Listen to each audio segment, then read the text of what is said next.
अरे कृष्णा, कैसे हो दोस्तों। उम्मीद करता हूँ स्वस्थ होंगे, मस्त होंगे। मैं सुरेश जहांगीर स्वागत करता हूँ आपका as a math and science में।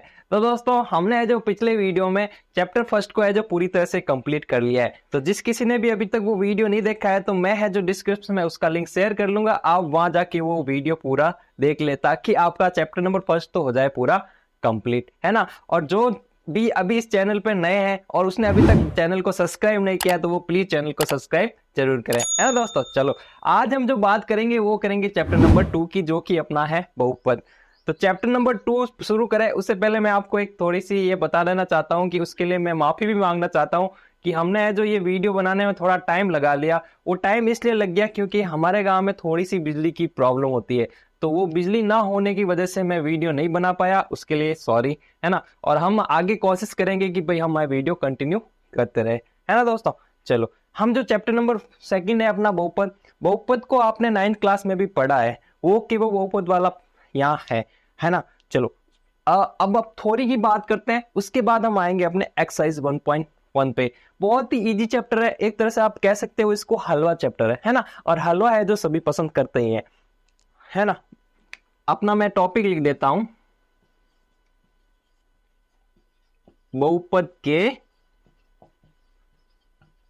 शून्य, क्या बहुपद का शून्य जो भी है ना।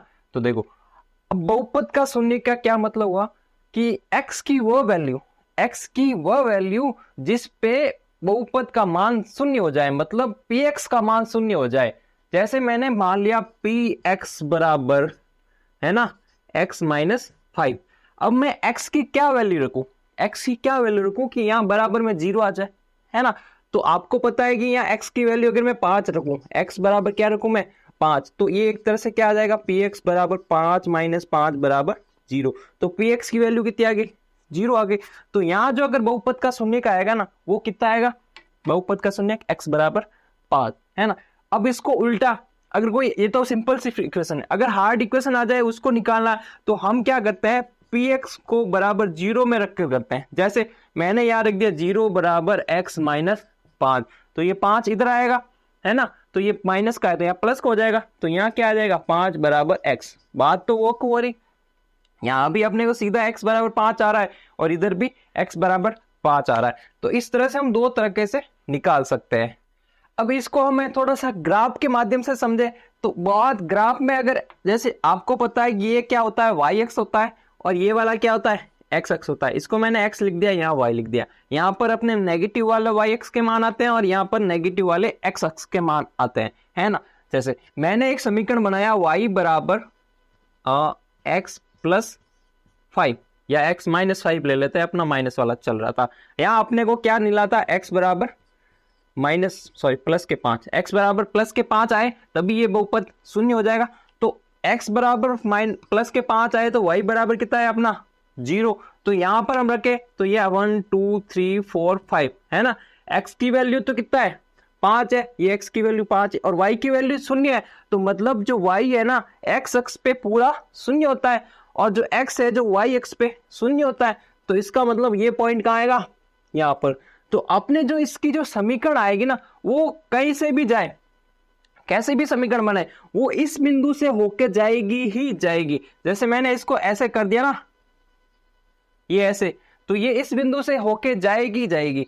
अब आपको क्या पूछेंगे, आपको ऐसे ग्राफ दे देंगे, है ना, और पूछेंगे कि इसके शून्य कितने, है ना। जो अपनी फर्स्ट एक्सरसाइज है ना, उसमें यही पूछा है कि भाई इसके शून्य बताओ। तो ये तो ग्राफिकल विधि से हम शून्य बताए ना, उसका मतलब होता है कि कोई भी समीकरण एक्स अक्ष को कितनी बार काट रही है। जैसे मैंने ये दे दिया, ये वाला समीकरण।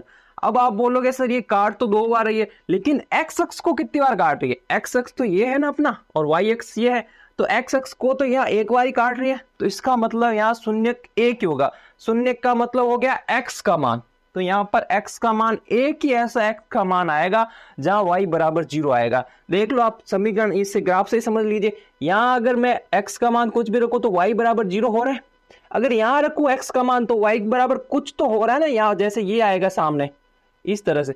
तो यहाँ x का मान यहाँ देखो कुछ है, लेकिन y का मान भी तो यहाँ से ये बढ़ेगा, कुछ तो कुछ होगा, 0 नहीं होगा ना। तो 0 सिर्फ x अक्ष पर ही होगा। जैसे ये दे दिया आपको समीकरण इस तरह से, है ना, ये समीकरण दे दिया ऐसे। अब आप बताइए x के मान कितने हैं जो काट रहा है, या इसके बहुपद के शून्य कितने होंगे। तो x को देखो यहाँ पर काट रहा है x अक्ष को, और एक x अक्ष को यहाँ पर काट रहा है, तो यहाँ पर जो शून्य होंगे उसकी संख्या कितनी हो जाएगी, 2 हो जाएगी। तो ये कि ये सारा का सारा बेसिक है वो अपना एक्सरसाइज 1.1 में काम आएगा। हम है जो एक्सरसाइज 1.1 करते हैं उससे है जो और ही इजी हो जाएगा। अब हम बात करेंगे अपना एक्सरसाइज 2.1 की। इसमें जो पूछ रखा है आपने से क्या पूछ रखा है कि किसी बहुपद px के लिए y बराबर px का ग्राफ नीचे आकृति में दिया है ना, ये ग्राफ दे रखा है। अपने को पूछा है कि प्रत्येक स्थिति में px के शून्यकों की संख्या ज्ञात कीजिए, यानी बहुपद के शून्य की संख्या ज्ञात करनी है।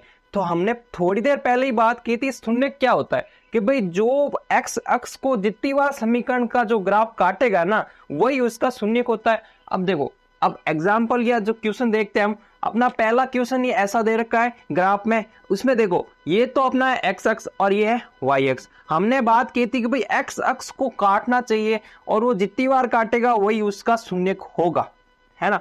तो यहां से ये देखो ये x अक्ष को तो नहीं काट रहा है, y अक्ष को जरूर काट रहा है लेकिन x अक्ष को नहीं काट रहा है। तो यहाँ जो शून्य होंगे ना, यहाँ अगर मैं लिख दूं ना शून्य, तो यहाँ आपके शून्यकों की संख्या 0 होगी। समझ में आ गया। अब इसमें जाओ तो इसमें देखो ये y अक्ष है और ये x अक्ष है, तो ये y अक्ष को काट रहा है उससे हमें कोई मतलब नहीं है, अपने को मतलब रखना है सिर्फ x अक्ष को। तो ये x अक्ष को यहाँ पर काट रहा है और कितनी बार काट रहा है, एक बार ही काट रहा है। तो यहाँ पर जो होगा वो शून्य कितना हो जाएगा, यहाँ हो जाएगा शून्य की संख्या 1। बस यही उसका आंसर है, बहुत इजी आंसर है, कोई दिक्कत वाली बात होनी नहीं चाहिए। बस अपने को देखना है कि x अक्ष को ये लाइन है ना समीकरण को कितनी बार काट रहा है ना। तो ये लाइन एक बार काट रहा है, इधर बिल्कुल ही नहीं काटा, तो यहाँ 0 हो गया, यहाँ पर 1 हो गया। नेक्स्ट देखते हैं एकदम, चलो थर्ड पार्ट देखते हैं हम। इसमें दे रखा है देखो ऐसा एक ग्राफ बना रखा है। अब इसमें आपको देखना है कि x अक्ष को कितनी बार काट रहा है। तो यहाँ से ये ग्राफ शुरू होता है और यहाँ पर x अक्ष को काटता है, ये y अक्ष को काटता है, इससे हमें मतलब नहीं है। ये वापस x अक्ष को काटता है, ये भी x अक्ष को काटता है। तो यहाँ देखो 1 2 और 3, तो इसके जो शून्य हो जाएंगे वो कितने हो जाएंगे, इसके शून्यकों की संख्या कितनी हो जाएगी अपनी, 3 हो जाएगी, है ना। यहाँ देखते हैं हम, यहाँ देखो x अक्ष को 1 बार और 2 बार, तो यहाँ जो शून्य होगा वो कितना होगा, यहाँ शून्यकों की संख्या कितनी हो जाएगी, 2 हो जाएगी, है ना। अगला दे रखा है अपने को 5। इसमें देखो इसमें जो x अक्ष को यहाँ काट रहा है, x अक्ष को यहाँ काट रहा है, ये y अक्ष को काट रहा है, इससे मतलब नहीं है, ये यहाँ पर काट रहा है और ये यहाँ पर काटा। तो देखो 1 2 3 और 4, तो यहाँ जो शून्य हो जाएंगे वो कितने हो जाएंगे, यहाँ शून्य हो जाएंगे अपने 4। अब यहाँ देखे तो यहाँ देखो x अक्ष को यहाँ काट रहा है ना, ये है जो यहाँ टच कर रहा है मतलब काट रहा है, तो जरूरी नहीं है वो पूरा काटे। अगर इसको टच भी करे तो यहाँ पर तो y का मान तो 0 हो गया ना। तो यहाँ देख लो और एक यहाँ देख लो, इसमें भी शून्य कितने हो जाएंगे, 3 हो जाएंगे। कितने हो जाएंगे, 3 हो जाएंगे। तो ये देखो बहुत सी इजी सी एक्सरसाइज थी अपनी, है जो 2.1 है जो कंप्लीट हो गई है। अब हम आते हैं अपने 2.2 पर। तो 2.2 पे आए उससे पहले 2.2 की थोड़ी सी हम थ्योरी समझ लेते हैं, फिर उस पर क्वेश्चन भी करेंगे तो और भी इजी समझ में आ जाएगा आपका। तो दोस्तों हमारे जो 2.2 एक्सरसाइज है ना, इसमें जो सवाल आएंगे ना वो आएंगे अपने शून्य तथा गुणांकों के मध्य संबंध से रिलेटिव। अब शून्य क्या होता है वो हमने पता कर लिया, अब गुणांक क्या होता है उसके लिए हम ऐसा करते हैं, हम मानते हैं कि हमारे पास कोई समीकरण है, वो समीकरण क्या है, x a x square plus b x plus c, है ना। इसको हम क्या मान लेते हैं, पी एक्स इजकल टू, है ना। ये है जो द्विघात समीकरण के स्टैंडर्ड फॉर्म है ना। तो देखो अब गुणांक क्या होते हैं, यहाँ देखो 2 राशियां है अपने पास, एक है अपनी क्या अचर राशि और एक अपने क्या है चर राशि। जैसे x है चर राशि होती है और ABC अपने को अचर राशि है ना। तो चर राशि के जो गुणे में होता है ना वही गुणांक होते हैं। तो अगर मैं यहाँ बोलूं कि x स्क्वायर का गुणांक, x स्क्वायर का गुणांक बताइए मुझे, तो आप बोलोगे सर x स्क्वायर के गुणा में तो a है, तो इसका मतलब x स्क्वायर का गुणांक क्या है, a है। तो अगर मैं बोलूं x का गुणांक, तो सर आप बोलोगे x का गुणांक b है, चलो b है। और जो c है वो अचर राशि है, तो c है ना, अचर का गुणांक c होता है। मतलब जो ये जब c आएगा ना, c कुछ भी हो सकता है, जैसे 5 प्लस 3 प्लस 2 ऐसे सबको है ना ये ऐड करके जो बनेगा वो c बन जाएगा पूरा का पूरा। वैसे अपने को एक ही दे रखा होगा। तो ये होते हैं इनके गुणांक। अब जो है शून्यक व गुणांक के मध्य संबंध क्या होता है। अब यहाँ अपने को पता है ये एक द्विघात समीकरण है, तो इसका मतलब इसके दो शून्यक होंगे, है ना। तो हम मान लेते हैं एक शून्यक अल्फा है और एक शून्यक बीटा है। तो अल्फा और बीटा को हम योग करेंगे ना, तो उनका मान आना चाहिए अपने b/a के मध्य। अब b और a कहां से आएंगे, यहां से। और अल्फा और बीटा का गुणा कराएंगे, उसका मान आना चाहिए अपने को c/a के। मतलब अल्फा प्लस बीटा बराबर माइनस b/a, है ना, माइनस होगा साथ में, और अल्फा इंटू बीटा होगा c/a। ये हमें अल्फा और बीटा कैसे निकलेंगे वो हम जब ट्यूशन करेंगे ना तब और इजी समझ में आ जाएगा, क्योंकि मैथ होते हैं ना यहाँ छोटी से ज्यादा एग्जांपल्स करने पे समझ में आती है, तो हम जब ट्यूशन करेंगे ना उस पे और ज्यादा समझ में आ जाएगी, है ना। और अल्फा बीटा आप निकाल देंगे, फिर b/a निकालेंगे माइनस b/a, और इनका योग करेंगे तो सेम आना चाहिए, तब तो हमारा जो ये है संबंध होगा वो सत्य होगा, नहीं तो हमने कहीं ना कहीं गड़बड़ की है। इसी तरह अल्फा इंटू बीटा निकालेंगे और फिर c/a करेंगे, वो भी मान आना चाहिए, बराबर आना चाहिए, है ना दोस्तों। तो चलो अब हम आते हैं क्वेश्चन पे, इससे हमें और भी ज्यादा अच्छे से समझ में आ जाएगा। तो दोस्तों अपना जो पहला क्वेश्चन दे रखा है 2.2 का, क्या दे रखा है कि निम्न द्विघात बहुपद के शून्य ज्ञात कीजिए। तो हमें सबसे पहले इसके क्या शून्य ज्ञात करने पड़ेंगे, अल्फा और बीटा जो मैंने बताया था वो यहाँ हम ज्ञात करना सीखेंगे, है ना। और शून्य तथा शून्य के गुणांकों के बीच संबंध की सत्यता की जांच कीजिए। तो पहले हमें इसका शून्य ज्ञात करने पड़ेंगे, फिर जो हमने है जो अभी संबंध देखा था ना अल्फा प्लस बीटा और अल्फा इंटू बीटा, इसके सत्यता की भी जांच करनी होगी, है ना। चलो हम करते हैं। तो ये जो आप है ना ये एकदम सेम पैटर्न होगा और बहुत इजी पैटर्न है, कोई ज्यादा दिक्कत वाली बात है नहीं। आप है ना, मैं आपको अभी नहीं बोलूंगा लाइक करने के लिए, लेकिन जब आपको समझ में आ जाएगा ना तब आप अपना आप ही लाइक कर लोगे, इतना ये इजी वाला पैटर्न है, ठीक है। आपने को क्या दे रखा है, ये एक द्विघात समीकरण दे रखा है, क्योंकि ये एक्स स्क्वायर है मतलब एक्स की पावर 2 है ना, तो ये द्विघात समीकरण है। तो द्विघात समीकरण के जो हमेशा दो शून्य होते हैं, तो अपने को पता है अल्फा और बीटा होंगे वो, अब वो कितने होंगे वो निकालने। तो क्या करते हैं इसके शून्य ज्ञात करने के लिए हम है जो क्या करते हैं, ये और ये पद मतलब ये चर वाला पद और एक्स स्क्वायर वाला पद, इसको गुणा करते हैं। तो इसका मान कितना आता है, एक्स स्क्वायर और -8 को गुणा करेंगे, ये माइनस भी साथ में लेना है आपको, है ना। -8 के गुणा करेंगे ना तो ये जो आएंगे वो कितना आएंगे, -8x स्क्वायर, -8x स्क्वायर। तो अब जो है ना ये बीच वाला टर्म, इसको इस टुकड़ों में तोड़ना है ना, उसको उस टुकड़ा में तोड़ना है ताकि उसके गुणा करे तब तो आ जाए -8, और उसको जोड़े तो तब आ जाए कितने, -2, ठीक है। तो बेसिकली 8 को हम तोड़ सकते हैं कैसे, 4 और 2 में, 4 दूनी 8 होता है ना। अब इसको ऐसे माइनस प्लस करके एडजस्ट करना है ताकि यहाँ -2 आ जाए और गुणा करे तो -8 आ जाए। तो इसको मैं ऐसे तोड़ सकता हूं ना, जैसे मैंने लिख दिया एक्स स्क्वायर, अब यहाँ माइनस की लानी है तो -4x लिखना पड़ेगा, माइनस की संख्या बड़ी करनी पड़ेगी, और माइनस यहाँ प्लस का 2x ले लेता हूँ, मतलब -4 + 2, तो माइनस का 2 हुआ, क्यों हो रही, कोई चेंज नहीं हुआ, और माइनस के 8। अब है ना यहाँ ले लेते हैं हम कॉमन क्या लेंगे, x को कॉमन लेंगे, बाकी कुछ कॉमन आएगा नहीं, यहाँ x को कॉमन ले लिया तो यहाँ आ गया x -4। इसी तरह यहाँ देखो, यहाँ भी क्या लेंगे, प्लस के 2 कॉमन लेंगे, तो यहाँ क्या आएगा, x -4। अब यहाँ देखो x -4 है, x -4 है, पूरा x -4 कॉमन आ गया, और यहाँ क्या बच गया, x + 2। तो अब क्या करेंगे, इसका शून्य ज्ञात करेंगे ना, तो एक बार इसको 0 के बराबर रखेंगे, एक बार इसको 0 के बराबर रखेंगे, तो x -4 = 0, तो x बराबर कितना आ गया अपने, +4, उधर गया तो प्लस का हो गया। इसी तरह x + 2 = 0, तो x बराबर कितना आ गया, -2। तो अपने को यहाँ 2 भागों मार देता हूं मैं, अपने को यहाँ पर देखो अल्फा मिल गया एक, तो अल्फा बराबर अपने आ गया +4, अल्फा बराबर +4, और बीटा बराबर -2 आ गए। अब ये तो आ गए, अब इसके गुणांक क्या होते हैं भाई, a यहाँ पर क्या होगा, ये जो अगर मैं स्टैंडर्ड फॉर्म से तुलना करूं ax², तो यहाँ a क्या होगा, 1 होगा, ठीक है। अब bx होता है तो यहाँ b क्या होगा, या b होगा -2, क्या होगा, -2, क्योंकि हमने स्टैंडर्ड फॉर्म में प्लस लिया था, लेकिन यहाँ माइनस आ रहा तो माइनस को अलग से लिखना पड़ेगा। और c है वो अपना क्या होगा, -8। अब अपने को पता है कि अल्फा प्लस बीटा बराबर क्या होता है, -b/a। तो अल्फा प्लस बीटा, अल्फा कितना है 4, ठीक है, प्लस बीटा, लेकिन यहाँ माइनस क्या है तो 4 - 2। अब -b/ तो माइनस ये रहेगा, b कितना है अपने पास, -2/a कितना है 1, तो 4 में से 2 गए तो क्या बचेगा 2, और ये माइनस और माइनस क्या हो जाता है, प्लस होता है, और 1/1 2, मतलब ये अपना जो है सत्य हो गया।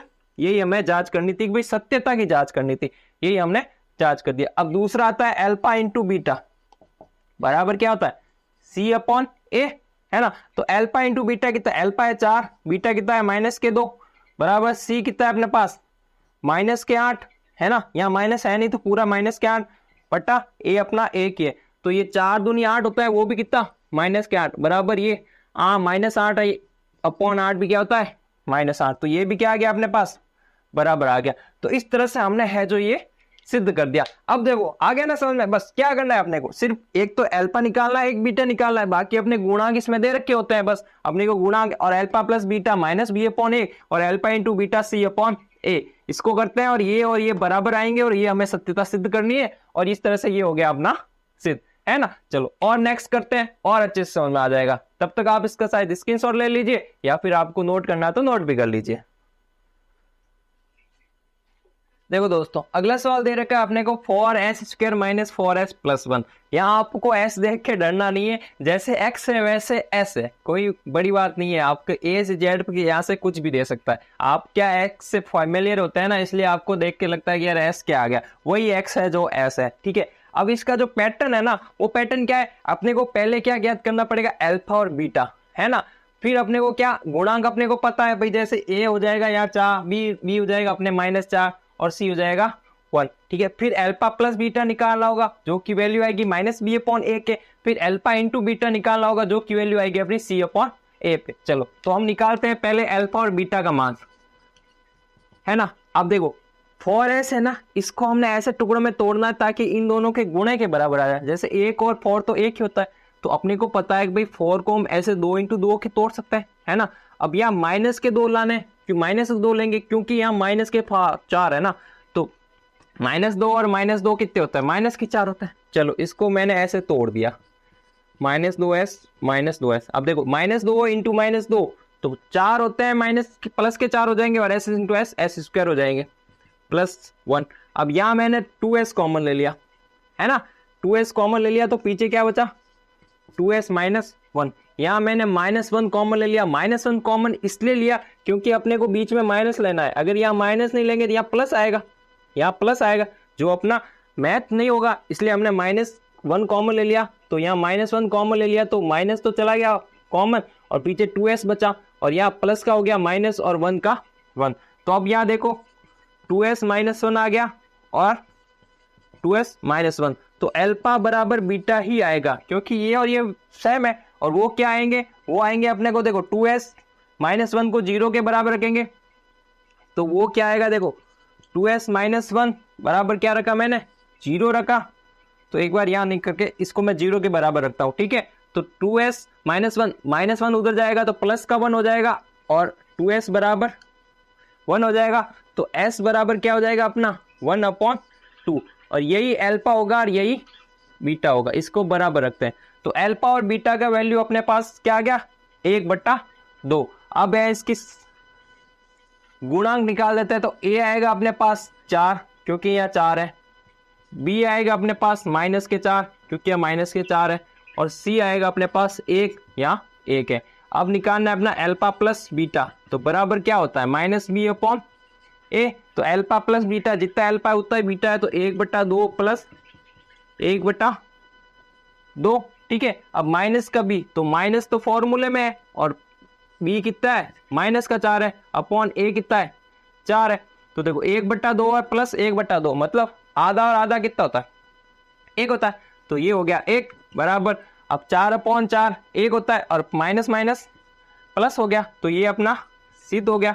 अब नेक्स्ट आता है अल्फा इंटू बीटा, जो कि होता है C/A। अल्फा कितना है 1/2 इंटू 1/2, C कितना है अपने का 1 है, अपॉन A कितना है 4 है, तो 1/2 इंटू 1/2 मतलब 1/4, और ये भी 1/4। इस तरह से ये आ गया अपना सिद्ध हो गया, अपना सत्य हो गया। तो ये जो अपने को जांच करनी थी हमने जांच कर दी, अल्फा और बीटा के और शून्यांकों के मध्य संबंध को, है ना।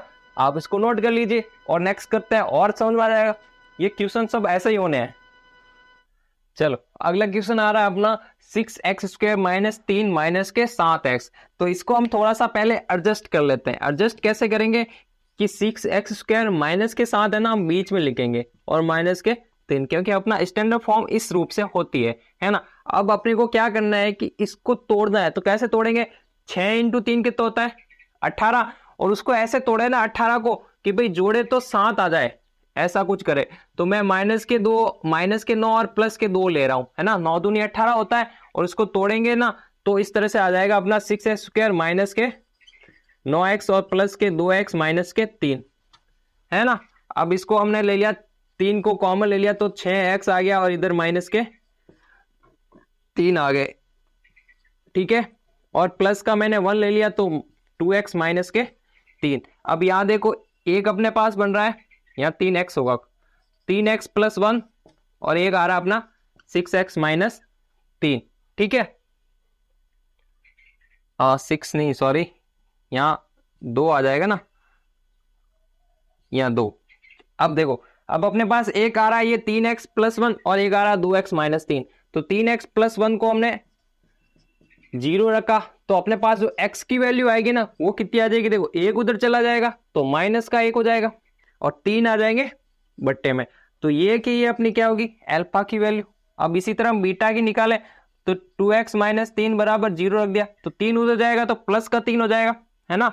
तो अपने पास बीटा बराबर x बराबर, तो 3 तो प्लस का हो जाएगा, और 2 है जो गुणे में बट्टे में चले जाएंगे, तो 3/2। तो अल्फा की वैल्यू आ गई -1/3, और बीटा की वैल्यू आ गई 3/2। अब इसको है हम संबंध देख लेते हैं। ए अपने पास दे रखा है ये 6, है ना। बी अपने पास दे रखा है माइनस के 7, क्या है माइनस के 7, और सी अपने को दे रखा है माइनस के 3। अब देख देते हैं अल्फा प्लस बीटा बराबर -b/a होता है। अल्फा अपने पास कितना दे रखा है, माइनस का 1/3, चलो माइनस का 1/3।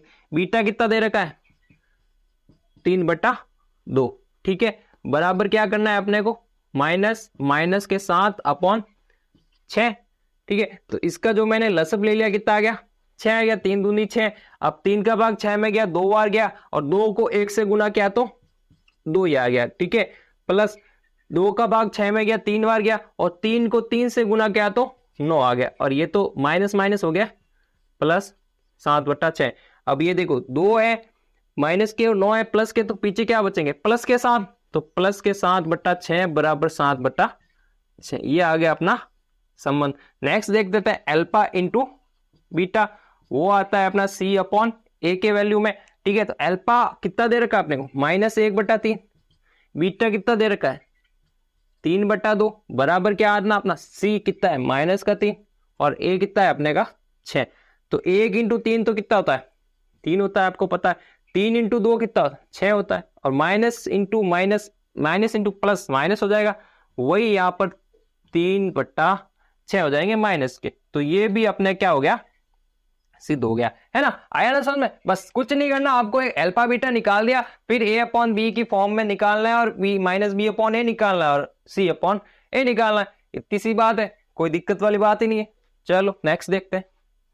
चलो अगला देखते हैं। अगला आपने को क्या दे रखा है कि 4u² प्लस 8u। आप बोलोगे सर इसमें c वाला अक्षर वाला पद दे नहीं रखा है, तो इससे अपना इजी होता है, और भी नहीं दे रखा है तो ठीक है। इसको हम क्या करेंगे कि भाई यहाँ देखो 4 और 8, इसमें कॉमन क्या आ रहा है 4 कॉमन आ रहा है, बिल्कुल हमने 4 कॉमन ले लिया।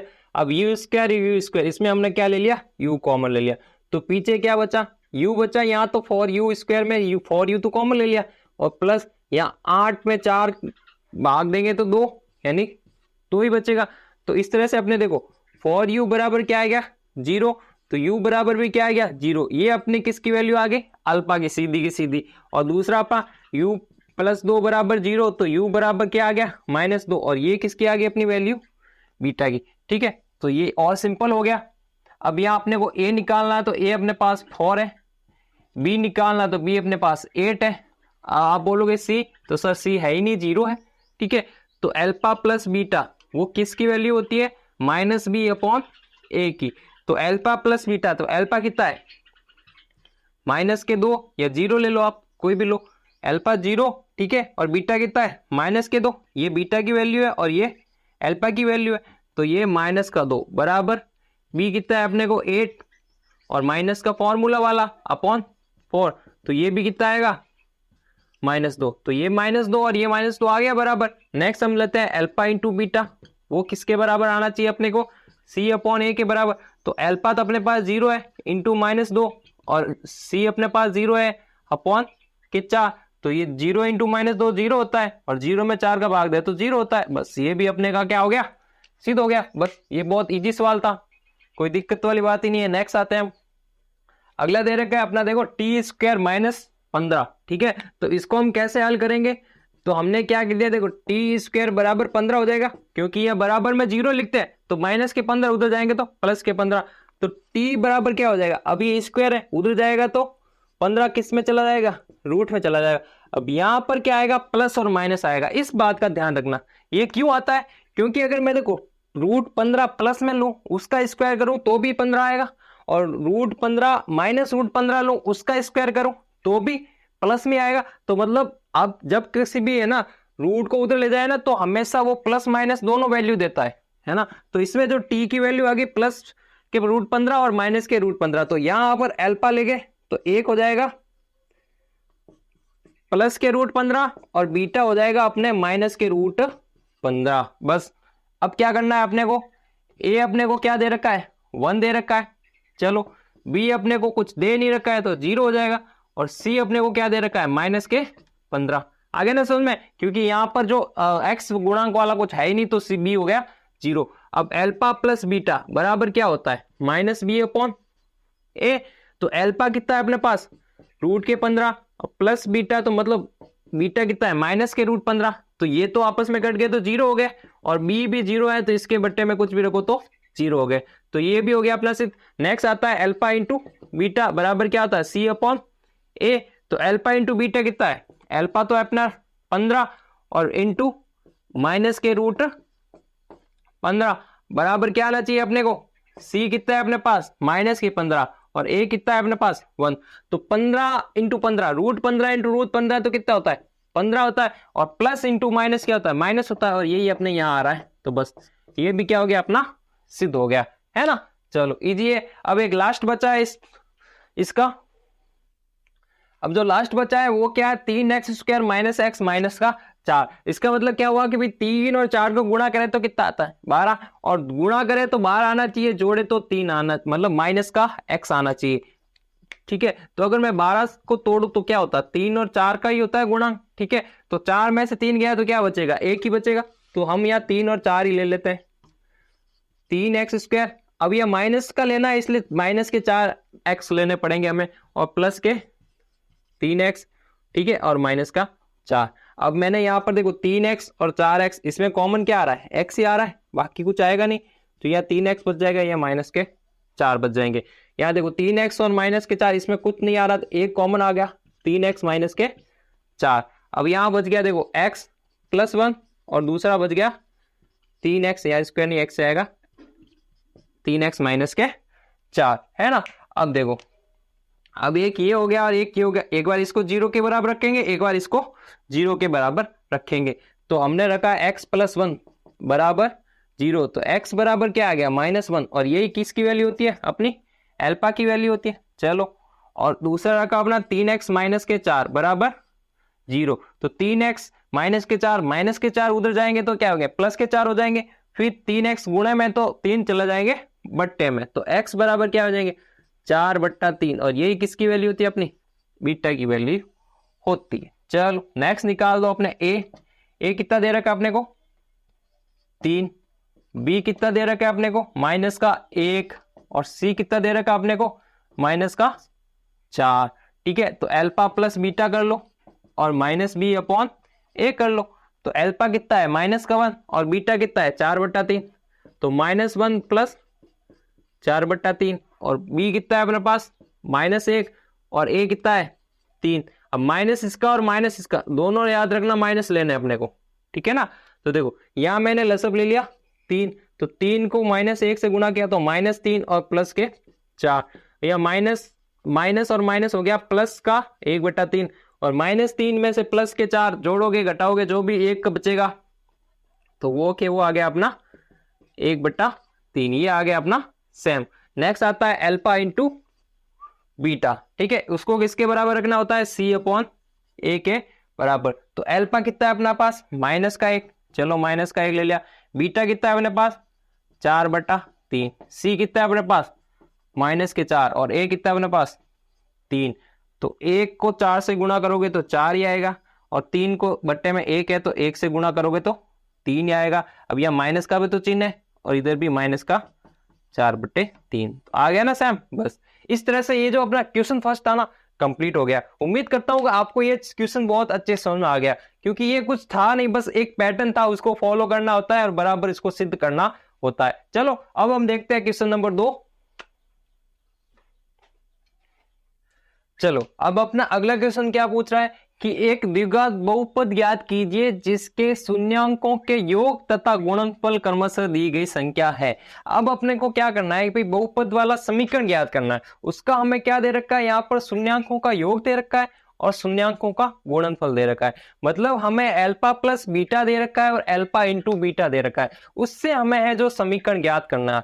तो ये भी क्वेश्चन है जो हमने पहले क्वेश्चन किया था उससे भी इजी क्वेश्चन है। बस अपने को थोड़ी सी अपने को जो समीकरण याद रखनी है, वो क्या समीकरण है, अपना जो अल्फा और बीटा का अगर योग और गुणा वाला दे रखा होता है ना, तो उसमें जो बनता है अपना स्टैंडर्ड समीकरण, वो बनती है x², ठीक है, minus alpha plus beta into x, ठीक है, और प्लस अल्फा बीटा, ठीक है। और यहां हमें क्या दे रखा है, यहां हमने अल्फा प्लस बीटा दे रखा है, वो कितना दे रखा है, 1/4, और अल्फा इंटू बीटा दे रखा है, वो अपने को दे रखा है -1, है ना। तो अपने को क्या करनी है, ये अल्फा प्लस बीटा और अल्फा का मान इस समीकरण में रख देना है, कुछ नहीं करना। तो हमने क्या कर दिया, x² माइनस, अब ठीक है, अल्फा प्लस बीटा कितना है, 1/4, ठीक है, x plus alpha into beta कितना है, -1। अब इसको थोड़ा सा है जो सरल करना है। अब सरल कैसे करेंगे, वो इस तरह से करेंगे कि इसका देखो अगर ऐसे निकाल दे तो देखो क्या बन गया, x² माइनस 1/4x और -1। अब क्या करेंगे, 4 को क्या करेंगे हम सबसे गुणा कर देंगे, तो ये तो हो जाएगा 4x²। अब यहाँ 4 से 4 गुणा करेंगे तो कट जाएगा, तो ये क्या बचेगा, x ही बचेगा और -4। तो ये अपने क्या बन गया, बहुपद का समीकरण। बस आपको है जो ये समीकरण है ना, स्टैंडर्ड फॉर्म, बस ये याद रखनी है। ये आपको दे रखा होगा, ये आपको दे रखा होगा, इसमें ये रखना होता है, थोड़ा बहुत गुणा भाग करना होता है और ये हो जाता है ना। नेक्स्ट करते हैं, और भी समझ में आ जाएगा अच्छे से। चलो अगला अपने को दे रखा है √2 और 1/3। मैं क्या करता हूं, यहां आपको स्टैंडर्ड समीकरण लिख लेता हूं, ठीक है, x², ठीक है, माइनस, ये माइनस है याद रखना, अल्फा प्लस बीटा x, ठीक है, यहाँ प्लस है अल्फा इंटू बीटा। ये अपनी स्टैंडर्ड फॉर्म में आपको याद रखनी है। यहां पर अपने को अल्फा प्लस बीटा दे रखा है √2, ठीक है, और अल्फा इंटू बीटा दे रखा है अपने का 1/3। ये की वैल्यू यहां रख दो, ठीक है। तो x² का तो x² minus alpha plus beta बराबर √2x, ठीक है, प्लस अल्फा इंटू बीटा 1/3। अब 3 को सबसे गुणा कर दो, बस जो है जो बट्टे वाली संख्या खत्म हो जाएगी। तो 3x² माइनस 3√2x और प्लस का 1, ये आ गया इसका इक्वेशन। बस इतनी सी बात है, आपको कुछ करना ही नहीं है, एकदम सीधा सीधा सिंपल सा सवाल है।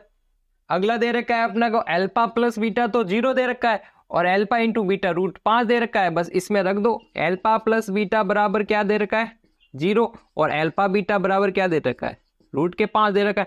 तो यहाँ क्या हो जाएगा, x², ठीक है, माइनस अल्फा प्लस बीटा, यहाँ 0 है ना, तो इसको 0 करोगे तो ये पद भी खत्म हो जाएगा। फिर भी मैं एक बार लिख लेता हूं आपको, ठीक है, और फिर प्लस, अब बीटा अल्फा इंटू बीटा कितना है, √5, तो इसका ये समीकरण बन गया, ये तो खत्म हो गया पूरा ही, अब ये बच गया √5। ये हो गया अपना समीकरण, है ना।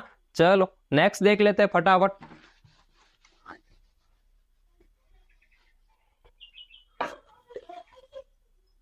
एक और एक दे रखा है। नेक्स्ट अपना दे रखा है देखो 14, 1 और 1। इसका मतलब क्या हुआ कि भाई अल्फा प्लस बीटा तो अपने को क्या दे रखा है, 1 दे रखा है, और अल्फा इंटू बीटा भी क्या दे रखा है, 1। यहां रख दो x²। अब यहाँ माइनस का अल्फा प्लस बीटा 1 होगा तो x ही हो जाएगा, और प्लस अल्फा इंटू बीटा, ये हो गया, बस खत्म सी बात। इतने से तो सवाल है।